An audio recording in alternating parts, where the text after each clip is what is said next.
Sandman Stories presents The Phantom Hag by Guy De Maupassant. This story is attributed to Guy De Maupassant, but it is not one of his official stories and may not have been written by him. It appears in the 25 Ghost Stories compiled and edited by W. Bob Holland, published in 1904. Okay, let's begin. The Phantom Hag by Guy De Maupassant. The other evening, in an old castle, the conversation turned upon apparitions, each one of the party telling a story. As the accounts grew more horrible, the young ladies drew closer together. "Have you ever had an adventure with a ghost?" said they to me. "Do you not know a story to make us shiver? Come tell us something." I am quite willing to do so, I replied. I will tell you of an incident that happened to myself. Toward the close of the autumn of 1858, I visited one of my friends, sub-prefect in a little city in the center of France. Albert was an old companion of my youth, and I had been present at his wedding. His charming wife was full of goodness and grace. My friend wished to show me his happy home, and to introduce me to his two pretty little daughters. I was feted and taken great care of. 3 days after my arrival, I knew the entire city, curiosities, old castles, ruins, etc. Every day, about 4 o'clock.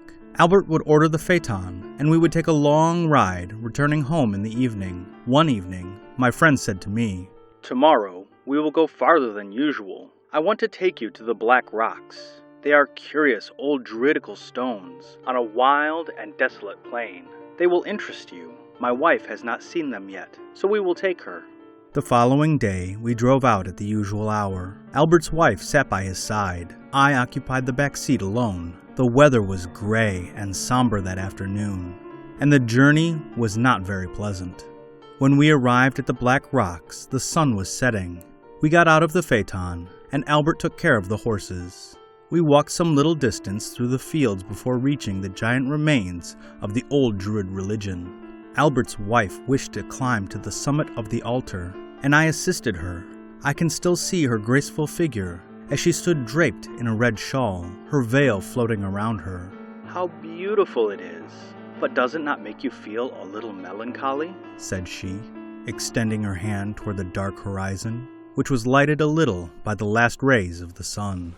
The afternoon wind blew violently and sighed through the stunted trees that grew around the stone cromlechs. Not a dwelling nor a human was in sight. We hastened to get down, and silently retraced our steps to the carriage. "We must hurry," said Albert. "The sky is threatening, and we shall scarcely have time to reach home before night." We carefully wrapped the robes around his wife. She tied the veil around her face, and the horses started into a rapid trot. It was growing dark. The scenery around us was bare and desolate. Clumps of fir trees here and there, and furze bushes formed the only vegetation. We began to feel the cold, for the wind blew with fury. The only sound we heard was the steady trot of the horses, and the sharp, clear tinkle of their bells. Suddenly, I felt a heavy grasp of a hand upon my shoulder. I turned my head quickly. A horrible apparition presented itself before my eyes. In the empty place at my side sat a hideous woman. I tried to cry out. The phantom placed her finger upon her lips to impose silence upon me. I could not utter a sound. The woman was clothed in white linen. Her head was cowled. Her face was overspread with a corpse-like pallor, and in place of eyes were ghastly black cavities. I sat motionless, overcome by terror. The ghost suddenly stood up and leaned over the young wife. She encircled her with her arms and lowered her hideous head as if to kiss her forehead. "What a wind!" cried Madame Albert, turning precipitately toward me. "My veil is torn." As she turned, I felt the same infernal pressure on my shoulder, and the place occupied by the phantom was empty. I looked out to the right and left. The road was deserted, not an object in sight. "What a dreadful gale," said Madame Albert. "Did you feel it? I cannot explain the terror that seized me. My veil was torn by the wind, as if by an invisible hand. I am trembling still." "Never mind," said Albert, smiling. "Wrap yourself up, my dear. We will soon be warming ourselves by a good fire at home. I am starving." A cold perspiration covered my forehead.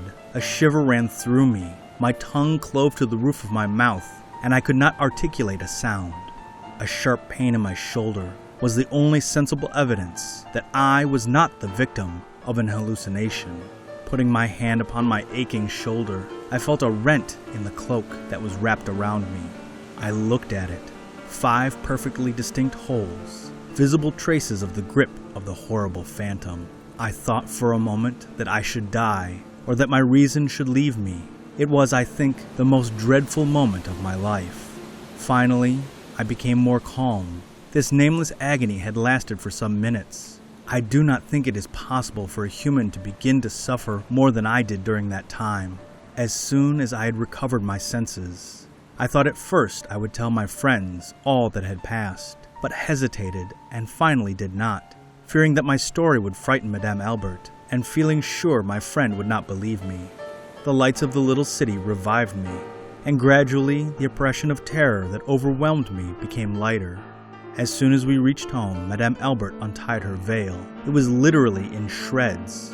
I hoped to find my clothes whole and prove to myself that it was all imagination.